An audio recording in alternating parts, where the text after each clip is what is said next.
Merci à tous d'être ici pour l'avant-dernier talk. On va parler d'innovation, les innovations tech que vous devez tous connaître et qui révolutionnent la traçabilité en temps réel. Je vais laisser la parole à Gilles et Bruce qui vont vous raconter tout ça. Bonjour à tout le monde. J'ai vu déjà pas mal de gens là-dedans. Merci d'être passé. Donc je me présente, je suis le président d'Identique. On a fait une fusion avec Barcodis dans un projet très intéressant, très dynamique pour nous et pour nos clients.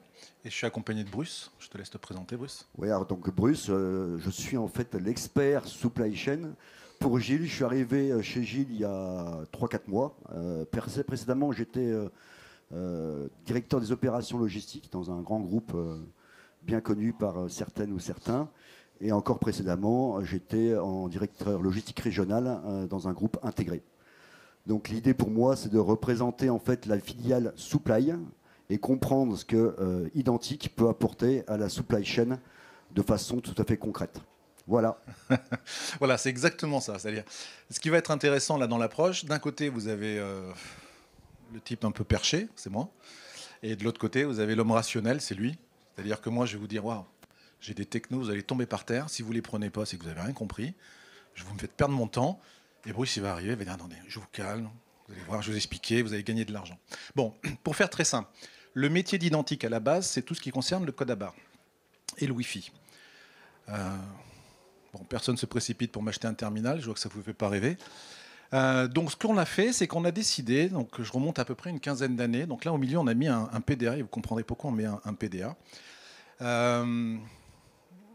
Dans mon parcours, je suis contrôleur aérien de base, rien à voir avec ce que je fais aujourd'hui.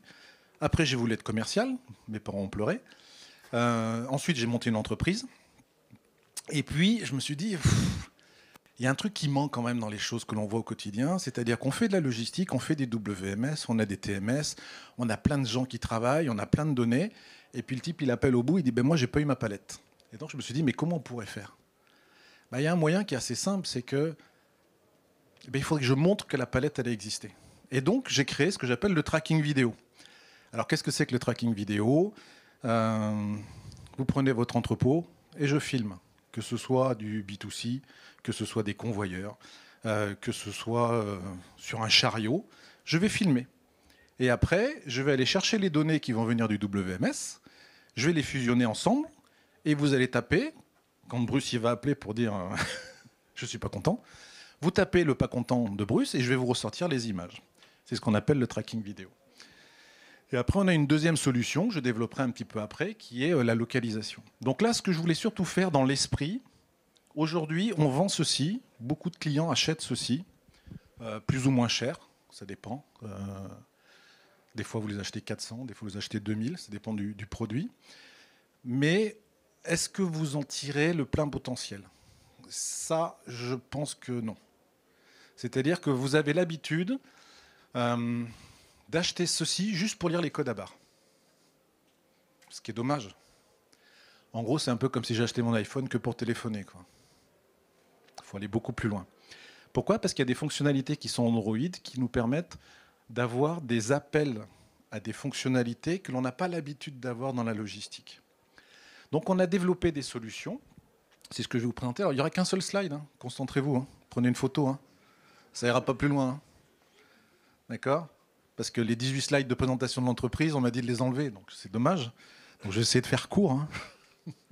Voilà. Donc, un seul slide, une image. J'ai un PDA. Et dans ce PDA, imaginez que pour vous, ça corresponde à votre métier. Toutes vos applications, elles sont là-dessus. Comme nous, aujourd'hui, on est avec notre téléphone. Et nous, ce que l'on a essayé de faire, c'est de rendre ce produit le plus multitâche possible.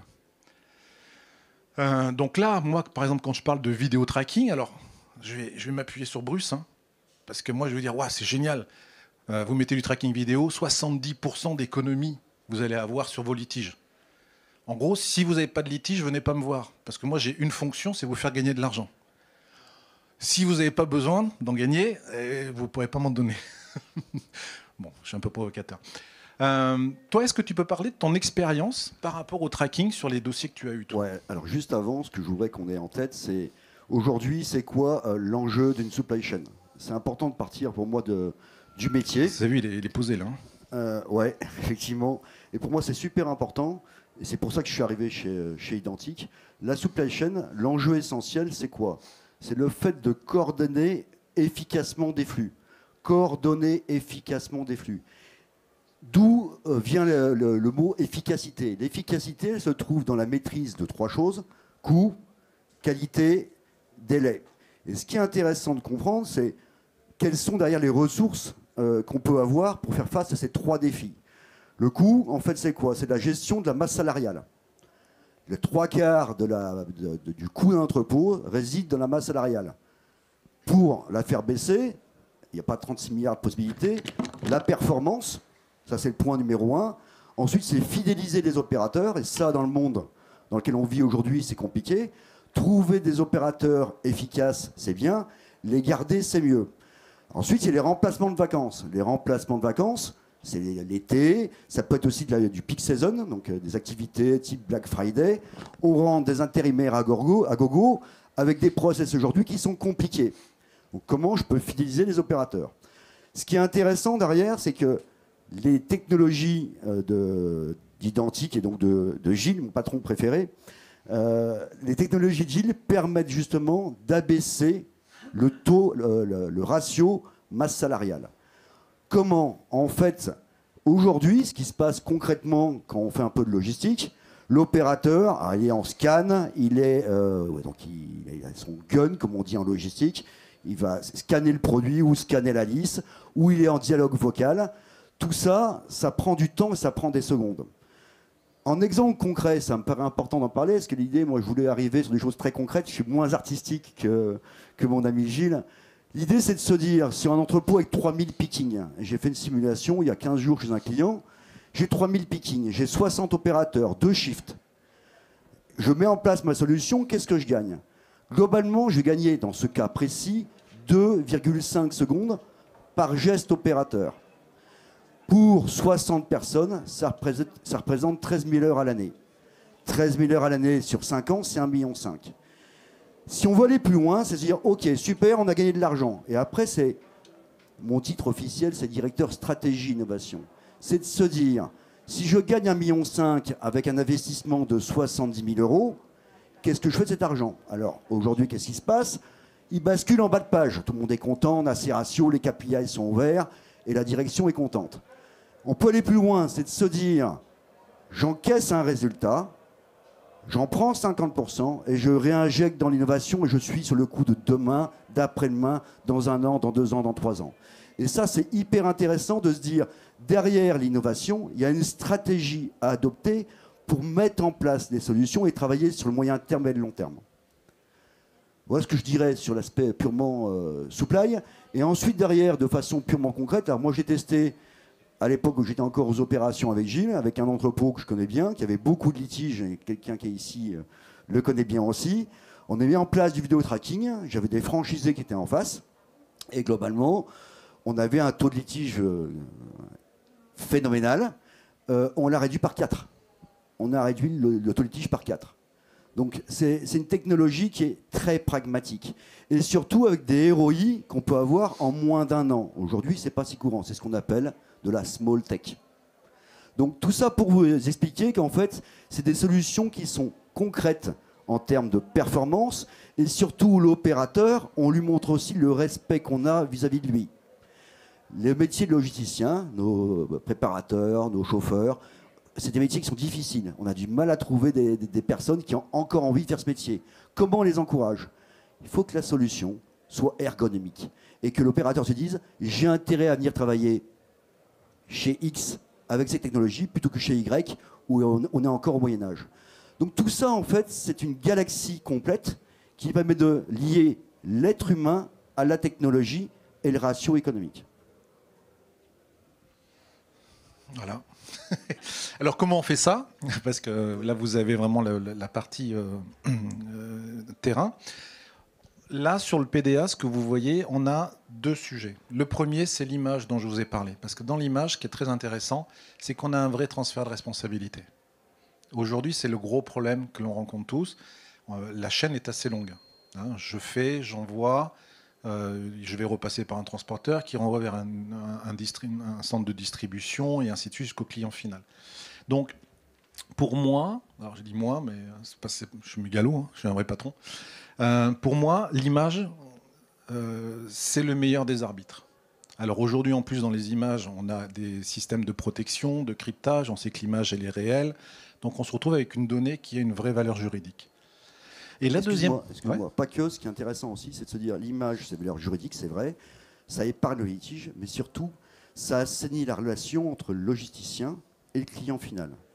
Ça veut dire, si litige il y a, effectivement il y a litige, il n'y a pas de discussion à avoir, on paye. S'il n'y a pas litige, on ne paye pas et la relation n'est pas polluée. Autrement, ce qui se passe au quotidien, c'est non monsieur, j'ai fait mon inventaire de stock, il n'y a pas de litige. L'autre dit si monsieur, vous êtes un voleur. C'est ça la réalité opérationnelle. Donc comment on arrive à dépolluer la relation en fait entre le logisticien et son client. Et on rentre avec ces technologies dans le monde du factuel. C'est exactement ça. Et c'est pour ça que c'est très intéressant ce qu'on a mis en place avec Bruce, c'est que vous avez vraiment quelqu'un qui va vous parler du métier, du terrain et surtout des retours réels qu'on peut avoir. Aujourd'hui, quand on parle de vidéo, ce que j'explique souvent, on sait répondre à une totalité d'un flux supply chain en images. Mais ce qui est très important, c'est quel est le point sur lequel vous avez une problématique. Est-ce qu'elle va être au chargement? Est-ce qu'elle va être au picking? Et ça, je pense que c'est la partie la plus sensible que vous avez à définir. Mettez pas de l'image de partout, mettez-en simplement sur l'endroit où vous avez besoin de faire des preuves. L'autre élément, alors je vais essayer d'aller assez vite là-dessus parce que ça, c'est très technologique. Et je te passerai peut-être la parole là-dessus. On a dématérialisé les codes à barres. Alors je m'associe avec un vendeur d'étiquettes. Il n'y a pas besoin des étiquettes avec moi, d'accord ? À moins que vous vouliez continuer à l'ancienne. Hein. Non, pour faire plus sérieusement, aujourd'hui, quand vous allez passer un quai, quand vous allez lire un emplacement, un code d'emplacement ou faire du vocal, systématiquement, vous devez confirmer des emplacements. Mais à chaque fois, c'est toujours la même histoire. Vous laissez et on laisse à l'opérateur le soin de vous générer la data qui, lui, semble correspondre à son métier. Et là-dedans, on a un problème. Donc, ce qu'on a fait, c'est qu'on est parti sur une technologie Bluetooth, qui est le même principe que ce que vous pouvez avoir avec des oreillettes. Donc, imaginez, certains, je pense, ont une notion de RFID. C'est un peu comme du RFID, excepté que c'est plus précis dans la relation que je vais avoir entre mon étiquette et mon terminal. Donc, c'est une petite balise qui va envoyer son nom, mon terminal va l'écouter, et moi, ce que je vais faire dans mon logiciel, c'est transformer cette balise en un emplacement, tout simplement. Comment matérialiser ça simplement? Ici, on le voit. Je vais changer. Alors, il y a aussi une donnée qui est importante. Je ne change pas le process. C'est vrai que là, il faut que je me rapproche de toi dans la nécessité. Je ne modifie aucun process. Au contraire, on supprime des étapes de lecture. Là-dessus, on travaille même avec des amis, là, WhereID, présent dans la salle. Imaginez WhereID, ils installent un lecteur code à barre sur le chariot. Et donc, l'action qu'a à faire un préparateur aujourd'hui, c'est de dire j'ai pris ma palette et je vais passer au quai. Confirmation du bon emplacement de quai. Aujourd'hui, comment vous faites? Soit, comme me l'a dit une cliente il n'y a pas longtemps, on ne fait pas. Parce que dans notre process, on s'en fout. Si ce n'est pas nécessaire. Ok, moi je respecte. Hein. Voilà. Soit on fait en disant, comme j'aime bien cette histoire et je vis à force de la raconter, un jour je descends dans un entrepôt et puis je vois un préparateur et dit waouh, j'ai trouvé un super truc, regardez comment je fais. J'ai pris une photo du code à barre du quai et je fais lecture de ma palette et lecture de mon téléphone. Oh, c'est géant ça. Le mec, il a gagné un temps de dingue. Hein. Ça veut dire que dans l'informatique aujourd'hui, vous vous retrouvez à dire je génère de la data dans lequel Gilles il a chargé le camion en 1 minute. Ça choque personne. Hein. Aujourd'hui dans la logistique. Et le client appelle, Bruce il appelle. Alors c'est où ton camion il est chargé. Hein. Mais c'est pas du tout la réalité. Parce que plus on collecte de données, plus on fait chier les utilisateurs. Donc moi, ma philosophie, c'est de me dire, ce qui serait intéressant, c'est qu'un utilisateur me génère de la donnée par son déplacement et pas par une action qu'il va faire. C'est un paradigme. Hein. Donc je sais que je vais perdre des gens ici. Je pense qu'il y en a déjà qui pensent que mon beacon, il lit le code à barre de l'étiquette. C'est bon, déjà, ça, c'est une bonne étape. Ce qu'il faut retenir, simplement, c'est qu'aujourd'hui, le logisticien, il gère 2 flux, un flux physique et un flux informatique. Et en permanence, le logisticien, il est au milieu, il dit, est-ce que mon flux physique est bien la réalité que j'ai en informatique? C'est ça le sujet aujourd'hui. avec ces technologies, ces technos qu'on voit là, l'idée c'est de se dire simplement le flux physique est égal réellement au flux informatique. J'ai plus besoin de double-checker, triple-checker. On pourrait aller jusqu'aux inventaires. Il y a plein de tâches qu'on peut supprimer en disant simplement le beacon, il communique à l'informatique la réalité opérationnelle. Et ça, c'est important non seulement par rapport à des histoires de démarques, de stock, de dévoyés, d'inversion, de litiges, mais c'est vrai aussi en termes de pilotage d'entrepôt. Mes KPI, je peux les avoir en live. Si j'ai mes KPI en live, je peux prendre des décisions en live. Et donc, je suis réactif. Ça me permet d'être en pilotage de site et pas en mode subi en disant j'analyse le lendemain ce qui s'est passé la veille pour que ça ne se reproduise pas le surlendemain. Donc, c'est proactif comme technologie. C'est ça qui est, je trouve, intéressant. Non, c'est exactement ça ce que dit Bruce. C'est la première fois où lorsque je vais faire un geste, dans l'informatique, il est synchronisé. Ça, c'est intéressant parce qu'on parle beaucoup de digitalisation, d'entrepôts 4.0. Moi, je suis désolé, je ne les vois pas, ces entrepôts. Je vois plein d'énoncés de données et autres, mais ils n'existent pas. Je vois toujours du vocal en déploiement. Je n'ai rien contre le vocal, hein. Mais pour moi, ça a 30 ans, quoi. Enfin, ça ne me fait pas rêver. Par contre, lorsqu'on va travailler là-dessus, je pense que le plus important, c'est l'étape d'ailleurs qu'on est en train de dire, c'est qu'on va en plus modéliser toutes vos données. C'est-à-dire qu'on a des tableaux qui vont vous montrer les chargements en temps réel, les indicateurs de performance des gens, le temps moyen de chargement. Enfin, pour la première fois, on va utiliser ce PDA et le préparateur pour qu'il me donne une véritable information. Donc les beacons, nous on a identifié juste 3 postes sur lesquels aujourd'hui on aime bien travailler. Le premier, c'est les quais. C'est le plus simple, c'est pas cher. Je pense que pour mettre le doigt dans ce type de techno, c'est le plus abordable. Le deuxième, on va travailler beaucoup sur le picking.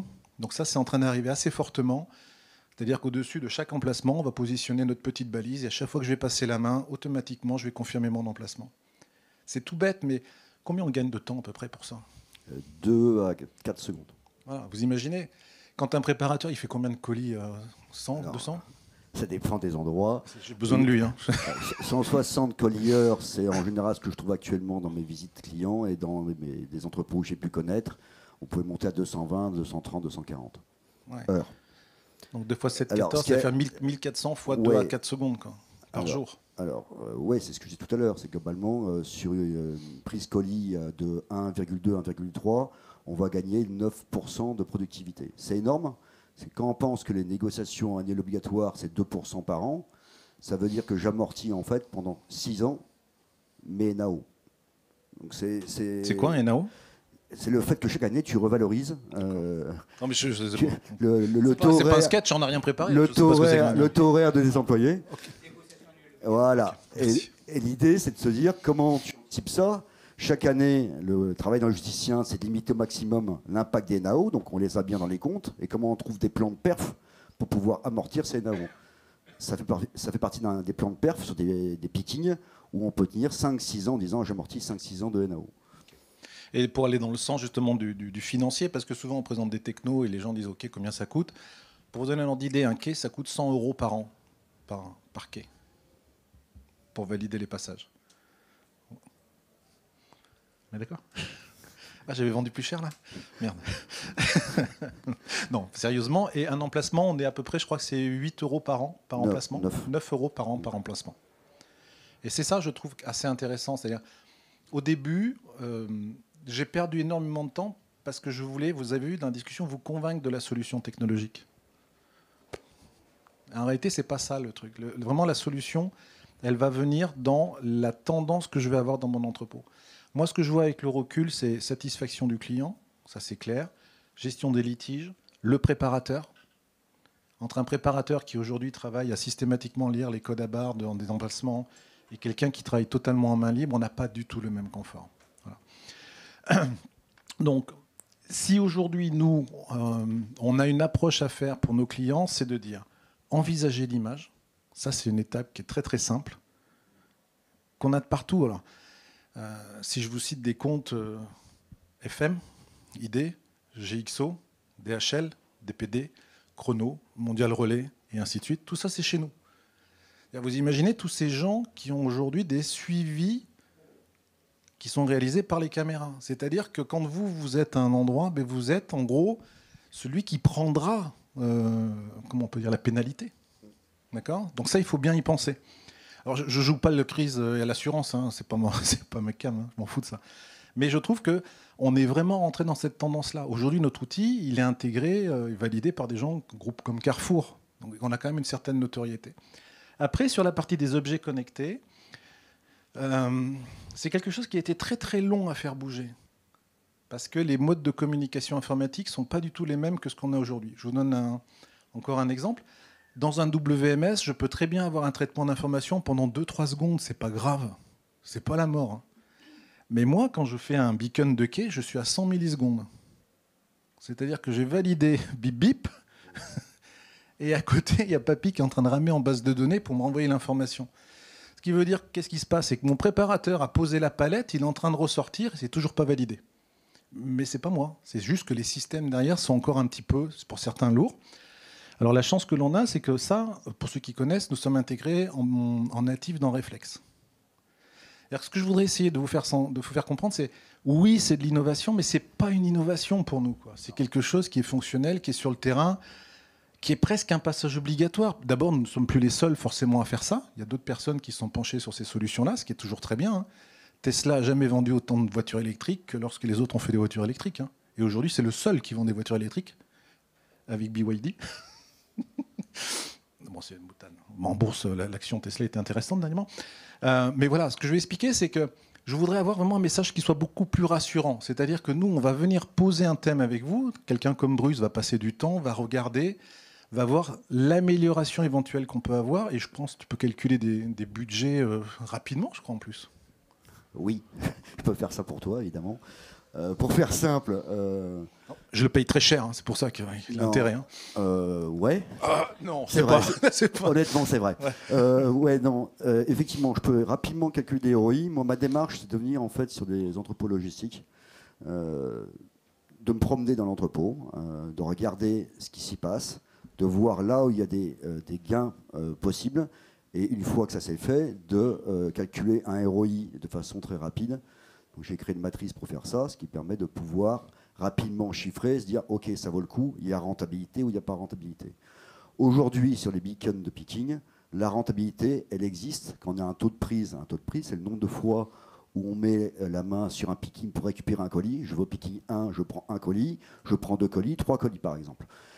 Quand je suis compris entre 1,0 et 3 colis par prise, je suis hyper rentable. Je vais arriver à 10, 12, 13% de rendu de performance opérationnelle. Donc là, ça vaut vraiment le coup. Au-delà, et c'est ce que je voulais dire un petit peu, que tu ne dis pas, Gilles, quand on n'a pas les solutions, on va aller les chercher pour vous. Et c'est là, je trouve, l'ADN d'Identique par rapport à bon nombre d'intégrateurs, c'est qu'on sait se dire, telle solution pour tel site, c'est pas celle-là, c'est une autre. Et pour autant, on va aller la chercher. Donc l'idée, c'est de se positionner comme des diagnostiqueurs, venir dans l'entrepôt, regarder comment il fonctionne et trouver la solution qui vous correspond.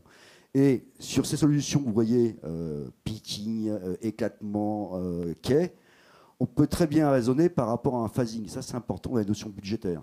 De dire, exemple, première chose que moi, je faisais quand j'étais encore du côté opération, je verrouille mon quai. Je protège mon quai, je sais ce qui sort. Déjà, j'ai quelque chose qui est propre à ce niveau-là. Et une fois que ça c'est fait, je remonte mon flux au niveau des pickings et je vais jusqu'en réception. Je pars en sens inverse. Ça fait un plan triennal à 3 ans. Donc on peut très bien imaginer une vraie stratégie de développement d'innovation ou de technologie aujourd'hui qui amène des gains de plus-value importants à l'instant T et qui prépare surtout le futur dans 3 ans, 4 ans et 5 ans. C'est ça qui est intéressant dans ce genre de techno. Donc les ROI, oui, je peux en donner. Et effectivement, on arrive à des forts ROI. Je disais tout à l'heure 3000 pickings, 3300 pickings. C'est toi que je disais ça tout à l'heure, je crois. 3300 pickings, 160 colis à l'heure. Je gagne 9,3 de perf. Je gagne 2 secondes sur les mouvements. Je gagne 13 000 heures. Globalement, ça me fait 350 000 € l'année. La solution sur les quais connectés, il y en a sur les pickings, ça me coûte 70 000. Donc, et j'ai 70 000 € d'inversion par an. Bilan d'opération, à 5 ans, je gagne 1,5 million. Et à l'année, je gagne tout de suite 300 000. Donc, c'est des choses qui permettent vraiment de générer des matelas économiques intéressants. Après, la question, c'est comment on les utilise. C'est ce que je disais un petit peu au début, et comment on s'est réinjecté après dans l'innovation sur des technologies encore différentes. Voilà, je pense que vraiment la base, c'est essayons de penser un peu autrement. Je pense que ça, c'est vraiment important. Moi, ça fait très longtemps que je suis dans le domaine du code à barre et franchement, il n'y a rien qui bouge, quoi. On peut dire ce qu'on veut, hein. Mais vous voyez ça, aujourd'hui, on faisait la même chose il y a 35 ans avec un terminal sous DOS, hein, qui faisait de l'émulation sur AS400. 35 ans après, on a ça, on met un émulateur sur AS400 pour certains clients. Donc le but, c'est pas de dire « ouais, je suis en colère ». Non, il y a des choses super simples à mettre en œuvre et surtout, et je rejoins ce que vient de dire Bruce, c'est on peut gagner de l'argent. Surtout en ce moment, il y a quand même beaucoup, je pense, d'entreprises où c'est compliqué, où on cherche des fonds et il y a une dépense financière qui est presque une gabegie par automatisme de fonctionnement. D'accord ?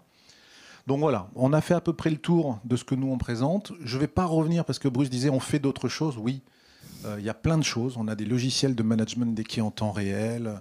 Voilà, il y a plein de possibilités, mais je ne veux pas trop rentrer là-dedans.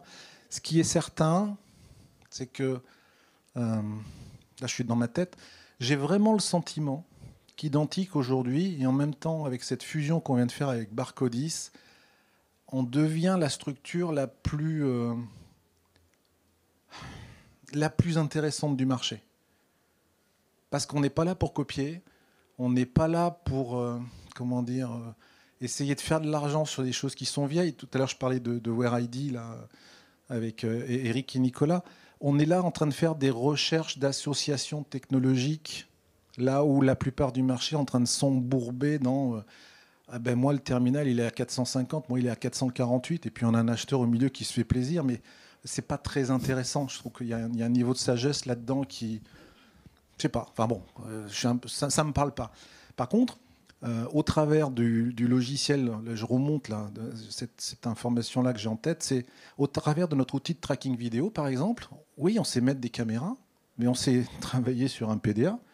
On sait récupérer des images qui sont générées par WhereID. On sait récupérer des images qui sont générées par des lecteurs comme Cognex, peut-être demain comme Zebra, ça dépendra du marché.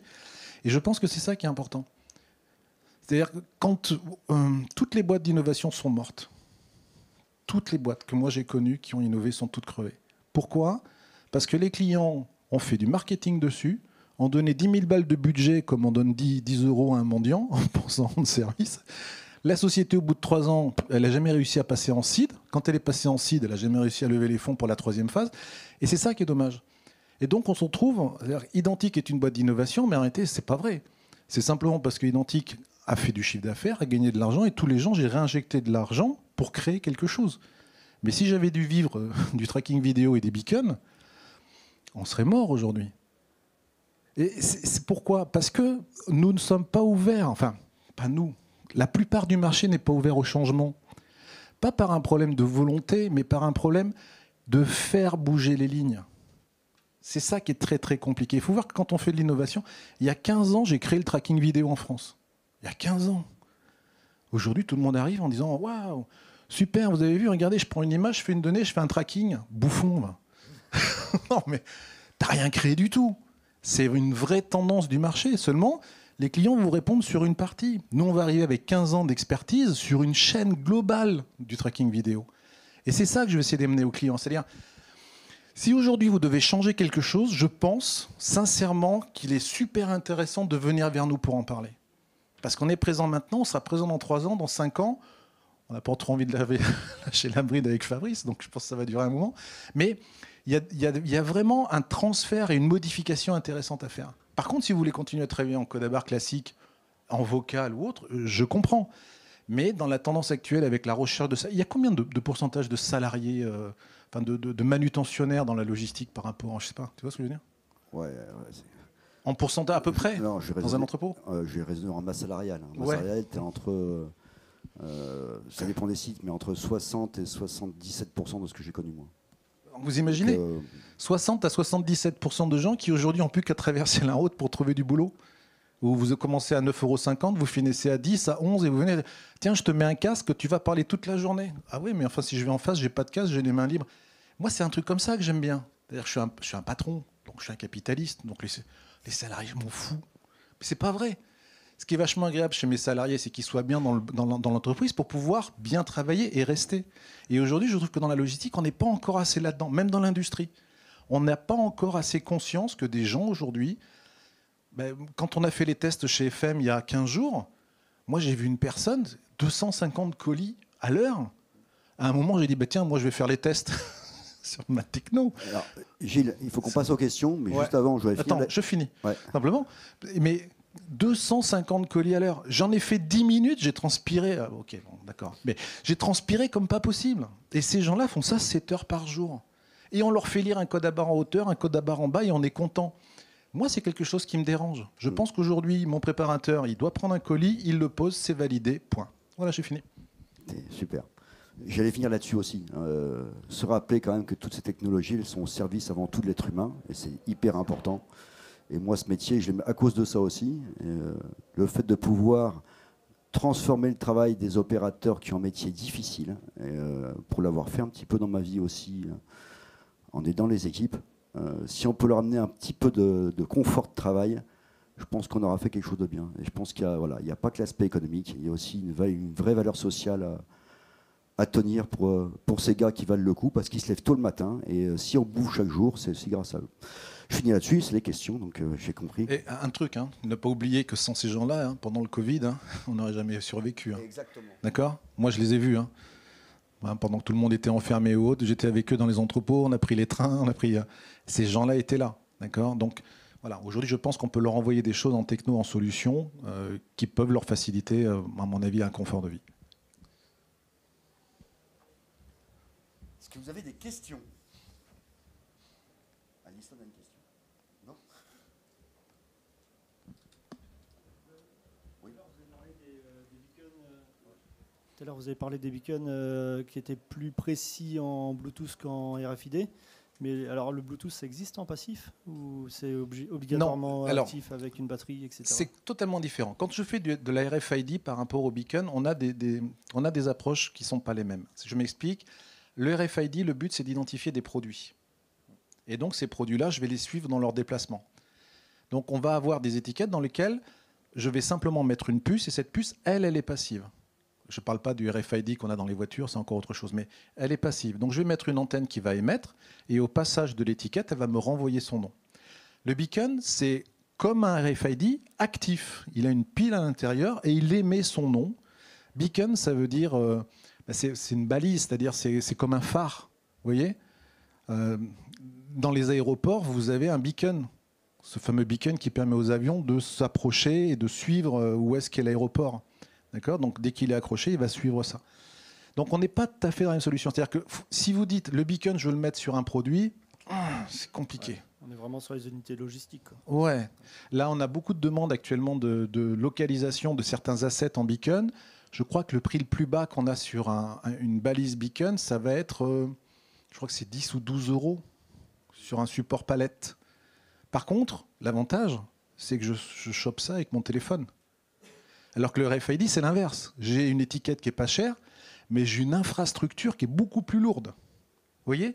C'est pour ça qu'il faut vraiment étudier le besoin. Moi j'aime pas le RFID, mais avec barcoding, ça répond bien parce qu'on a des demandes. Alors, pourquoi j'aime pas le RFID ? Parce que j'ai connu ça il y a 30 ans et on m'a dit « c'est la révolution ». Il y a 20 ans, on m'a dit « putain, c'est la révolution ». Il y a 10 ans, pareil. Et là, cette année, on dit « c'est la révolution ». Et à chaque fois, je me dis ça doit correspondre à un cycle de sortie des jeunes ingénieurs d'école formés par des vieux machins. Mais bon, enfin, ça, c'est ma pensée. Il y avait des formateurs, là ? Je m'excuse.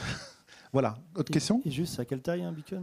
Alors, les balises beacon, elles peuvent aller directement d'une pièce de monnaie jusqu'à une boîte qui fait 10 par 10 et elles peuvent émettre de 5 cm jusqu'à 500 mètres.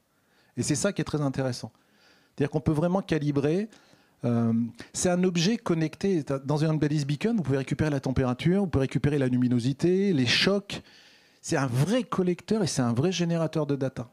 C'est très intéressant. Enfin, à tous les niveaux, je pense que là, par exemple, tiens, suivez-moi le lundi pas celle-ci, l'autre semaine, je fais une conférence avec le studio LED où on se sert des éclairages du studio LED dans lesquels ils ont des beacons pour faire de la géolocalisation. C'est génial. Ils installent les LED avec la technologie beacon. Je prends mon PDA. Alors, je n'ai pas une précision à 1 mètre, mais je sais sous quelle lampe je me trouve à ce moment-là. Et vous voyez les possibilités. Et donc, il y a un de nos clients, sur lequel on est en train de travailler, qui lui veut retrouver ses chariots dans l'entrepôt. Parce qu'aujourd'hui, la manœuvre, elle est tellement... On est dans un autre univers. Le type, il prend le chariot, il n'y a pas de pile, pas de batterie, mais c'est pas grave. Donc il tombe en panne dans l'allée, il le laisse et il va chercher un autre chariot et il revient. Ouais, mais enfin l'allée elle est bloquée, il faut appeler un réparateur, ça coûte une blinde. Et là, moi, je fais ça, je rajoute une balise à 20 € et j'ai localisé le chariot. Et vous voyez, et c'est pour ça, enfin on a plein d'histoires à raconter, mais c'est là où je veux dire, regardez ces solutions, regardez l'image, regardez ce qu'on peut faire avec les objets connectés. Voilà. Bon, bref.